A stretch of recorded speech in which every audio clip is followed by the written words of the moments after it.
انا جايه النهارده يا باشا احكي لك قصه من قلب مصر ام الدنيا.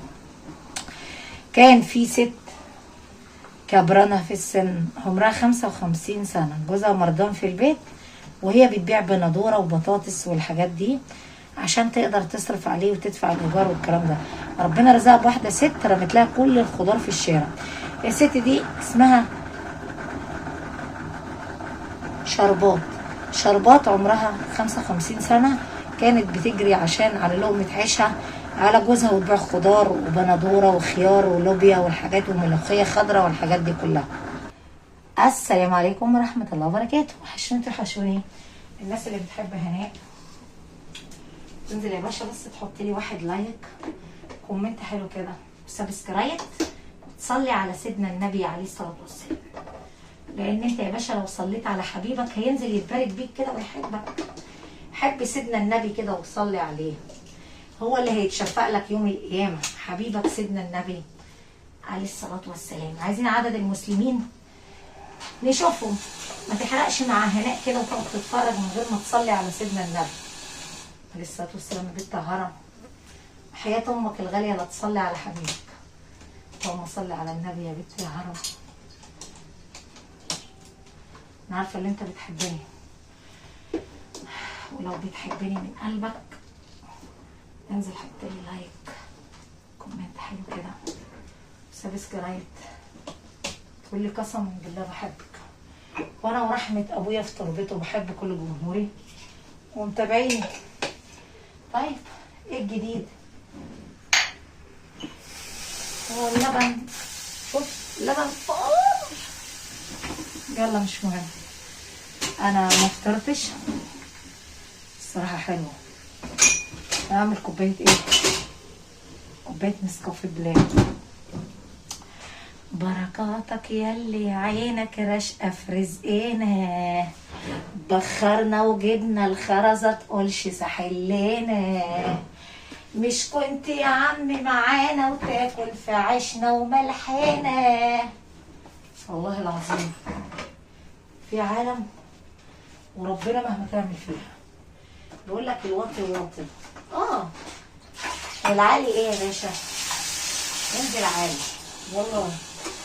يبقى في واحد مهما ياكل عيش وملح، اللي كان عيش وملحك هو اللي هيبيعك اول حاجه. بجد هناء، بجد عيون هناء، بجد يا قلب هناء، بجد يا فشه هناء، يا عسليه هناء. انزل حط لي لايك يلا، كومنت حلو كده، كل 55 عليك. اتفقنا صح؟ والله انا قلبي طيب، بس اللي يفهمني بقى. تعرف ان في عالم، في واحده كاتبالي كومنت على التيك توك تقول لي عينيكي عامله زي البقره. ممكن تكون عينيا عامله زي البقره؟ اكيد يعني. انت شايف ان عيوني وحشه؟ طب انت شايف ان العيون دي بقره؟ قلت يلا متغاظ شايفك يا ادمن. اكيد يعني الهرم اكيد حاطط عليها معذوره. دخلت عليها اشوفها من غير ما نشهر العالم دي لانهم ما بيتشافوش. لقيتها واحده عامله كده زي صباع زينب، يعني واحده سفيفه خالص وما بتتشافش خالص اصلا. فقلت معذوره يا حبيبتي. انا احلى حاجه فيا واجمل حاجه ان انا بعمل حظر، ما بتفاهم. انا يا باشا ما بتفاهم مع البشر، ما تعودتش اتفاهم وما تعودتش امسح التعليق كده. لا يا باشا، انا بعمل بلوك تعليقات حظر على طول على التيك توك. ما انا وارمه مني، قصدي هربانه مني، ما بتفاهم. انا 1 في 1 يساوي 2، ست عمليه بيزنس مان. ما عنديش مجال اسمعك، ما عنديش مجال. الطاقه عندي بتخلص كده. عرفت الطاقه صح؟ لا عندي تقول لي انا بحبك ومعجب بيكي. انا مش بتاعت التمثيليات ولا الافلام ولا ليا في الكلام ده. يعني من الاخر ست شغلانيه بشتغل بس عشان احقق ذاتي وعملي، سد الديون اللي عليا. انا ست فقرانه من اسره فقيره، اتعودت اشتغل واجيب الجنيه من دراعي بجد. ورحمه ابويا ما كذب عليك. ايه اديني حلفت لك بابويا. انا محبش اضيع نفسي، قصدي اضيع وقتي مع العالم دي يا باشا، عشان انا ست بزنسية. حتى الحليب ده بقى اعمل ايه؟ مش مهم. كفايه علينا الكام ده. الكوبايه دي هدفعها ونشربها. انا بس حبيت الفت نظرك ان في ناس يا باشا بتتدخل في الليل. صح لا مش نمبر 1 يا عم. في عالم كده تحس متغاز، شايفك يا مننا متغاز. يلا يا باشا ارزع اللايك، كومنت حلو كده وتقول لي انا بحبك يا هرم وانا كمان بحبك، والنبي ما تقسى عليا، خلي قلبك عليا كده رحمن، حبني من قلباتك اللي عامله زي السكر يا واد يا سكر، مش انت والزمن عليا. المهم يا باشا لحظه، تعرف ان انا بقالي ساعه بتكلم في الجوال، وكل ما اخلص من نقره اقع فين؟ والله هنا وقعت في الضفدعه. اي والله كل ما اخلص من حاجه ضاع في مصيبه والف مليون حاجه. ماشي. المهم يا باشا الست الكبرانه عملت حاجه غريبه. قولي ايه هي بقى يا بنت هناوي؟ عشان اصالحك وارضى عليك حاجات كتير لازم تعملها. بص يا باشا، الست دي قاعده بتبيع خضار عشان تصرف على جوزها ومنها تدفع الايجار. الست ما غلطتش يا باشا في حاجه، احنا اللي غلط، بنشوف الدنيا غلط. ساعات في ست ربنا اداها الفلوس فبتدوس على الناس الغلابه وهم قاعدين في الشارع، وفي ست بنت حلال بتراضي عباد الله. انت بقى من اني فيهم؟ بتحب الناس الفقراء ولا بتحب تتعنطز على الفقير؟ ولو بتتعنطز على الفقير ربنا يسامحك عشان احنا ناس فقراء، والفقير معاه ربنا يا باشا. صدقني يا بنت هناء من ساعة ما عرفتك، والله قولي بقى، من ساعة ما عرفتك يا بنت هناء انا بشوف فيكي القلب الطيب بنت البلد المصرية. طب ما انت لازم تشوف فيا بنت البلد.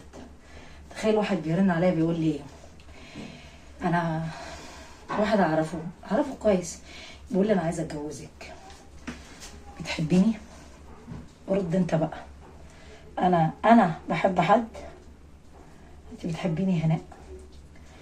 قلت له يا عيون سهرانه سهر.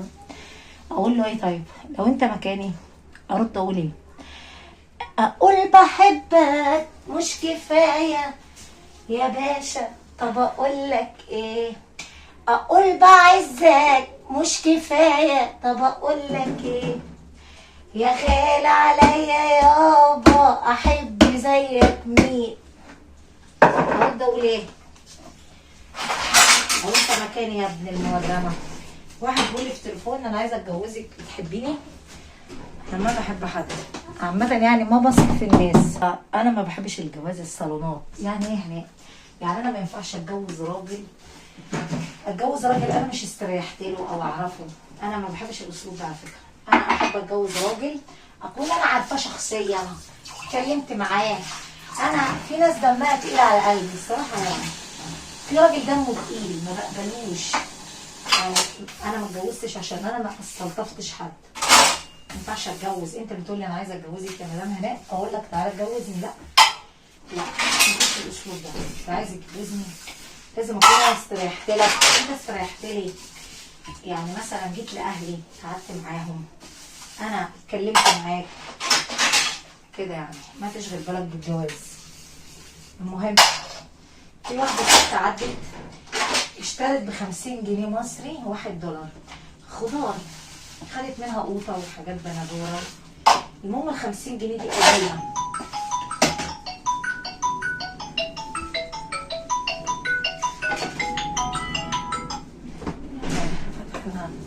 طب بص حط لايك قبل ما ارجع لك.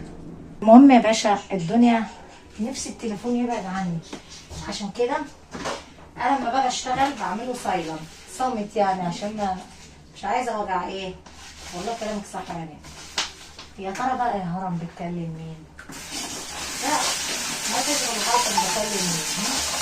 المهم يا باشا انزل ارجع اللايك خليني كده حلو. الست الغنية الست الفقيرة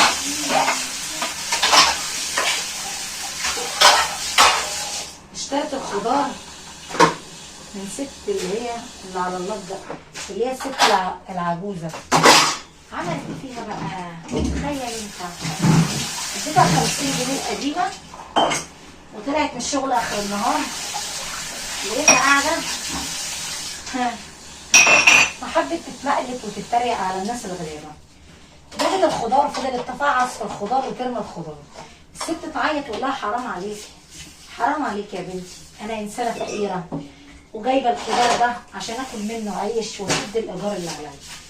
اديتها 100 جنيه، قالت لها انا هاخد حاجه ب 25، قالت لها انا ما معيش الا 50 جنيه. قالت لها ال 50 جنيه دي مزوره وقديمه ووحشه. قالت لها انت اللي اديتهاني الصبح. قالت لها لا انت واحده حراميه، ها انت واحده حراميه. انا من الاخر انا جايه عشان اتريق عليكي بس واعملك نسخه هنا للعالم. قالت لها ليه كده؟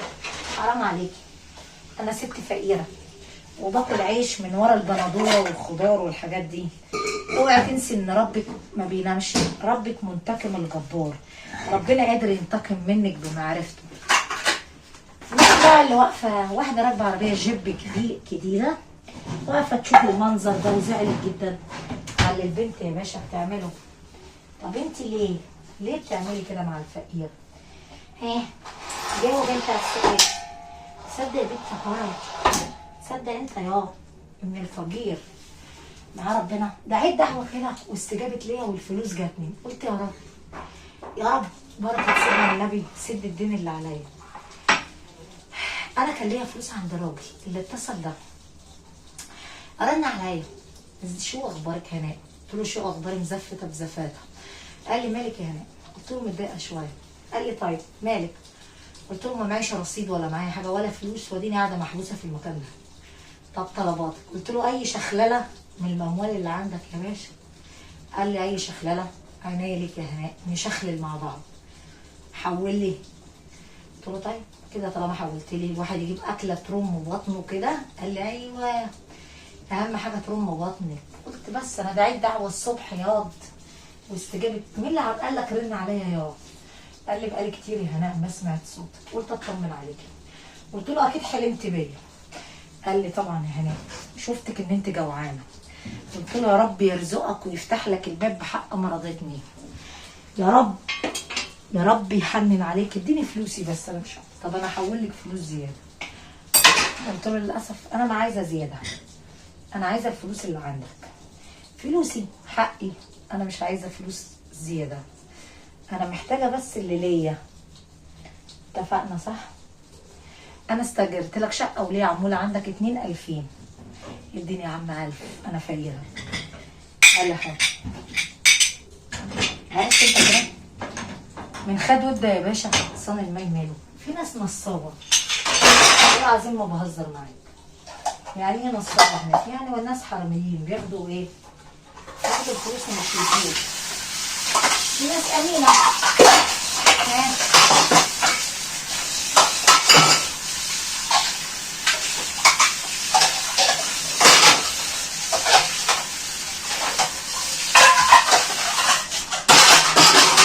قال انا عايزه اتجوزك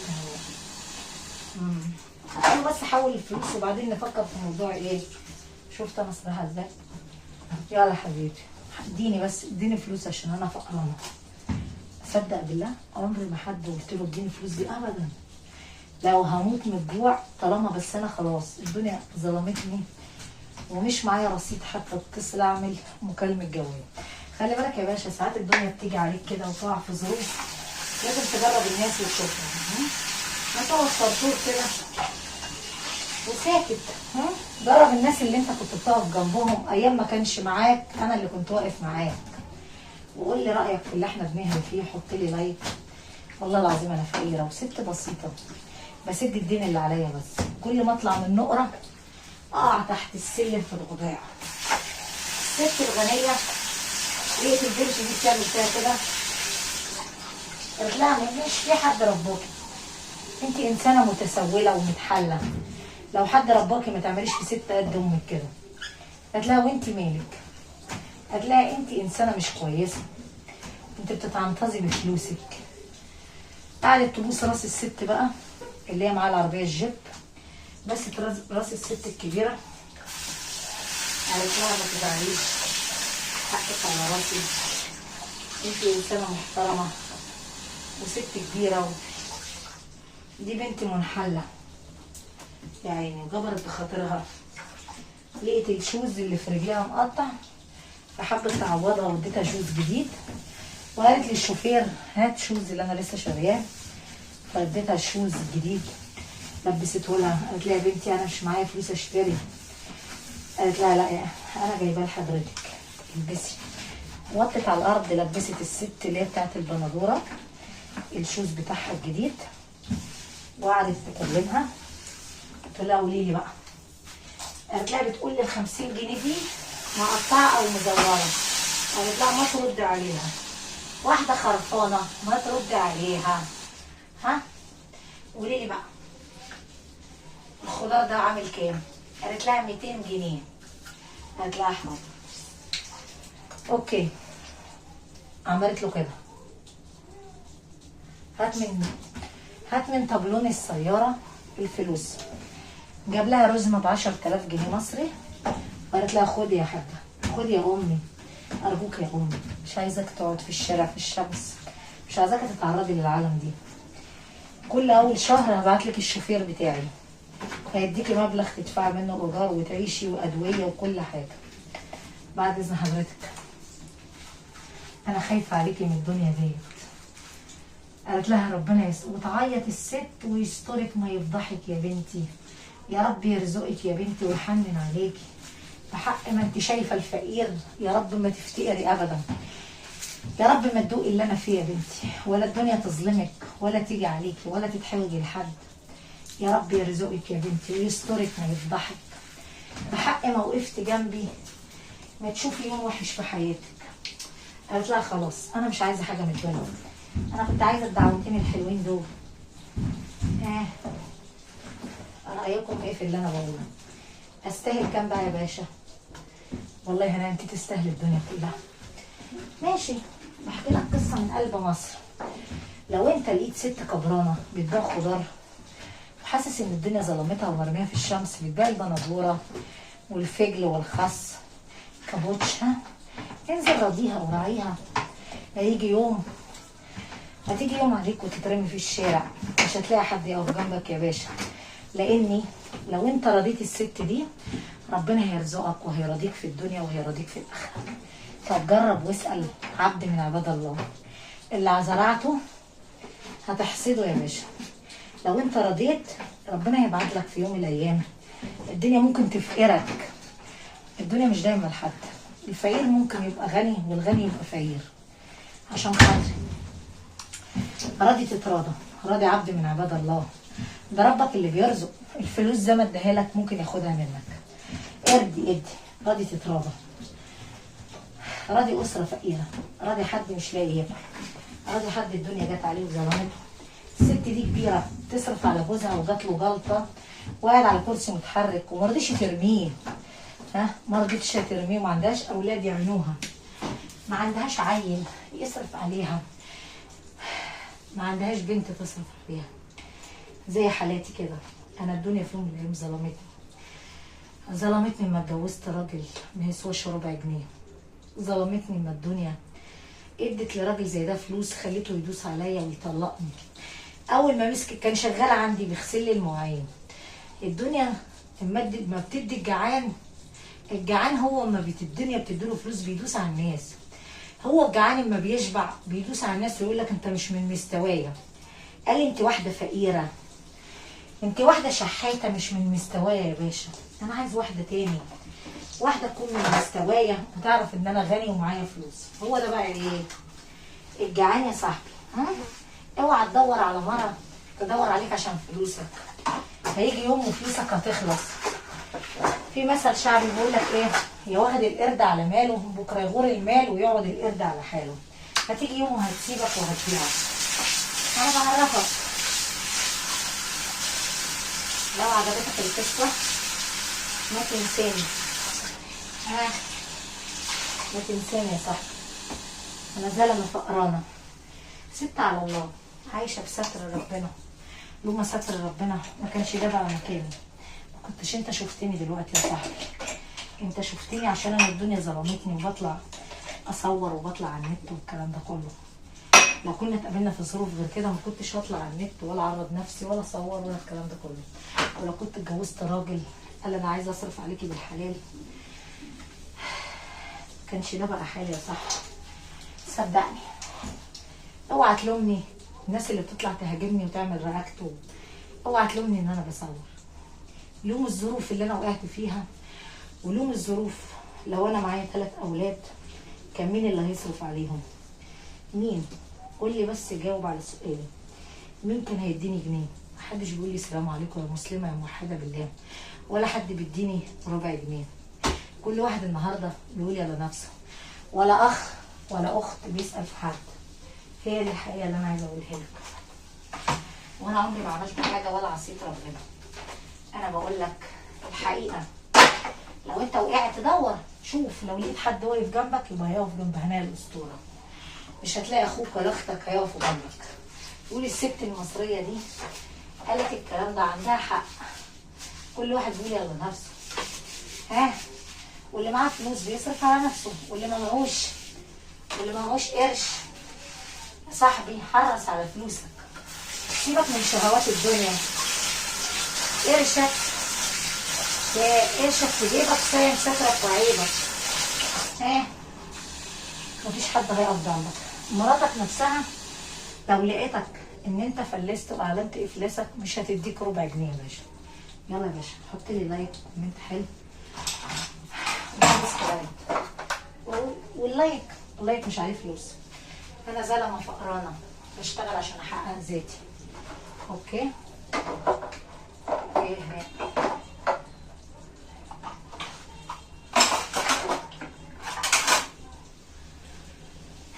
بحبكم كتير. القناه دي انا باكل منها عيش انا وولادي. زي ما انت متغرب وبتشتغل في دوله الخليج وانت بتروح الدوام بتاعك، وانت يا باشا اتولدت في بقك معلقه دهب. في ناس فقيره مش لاقيه جنيه وبتجيب الجنيه من تحت السلم.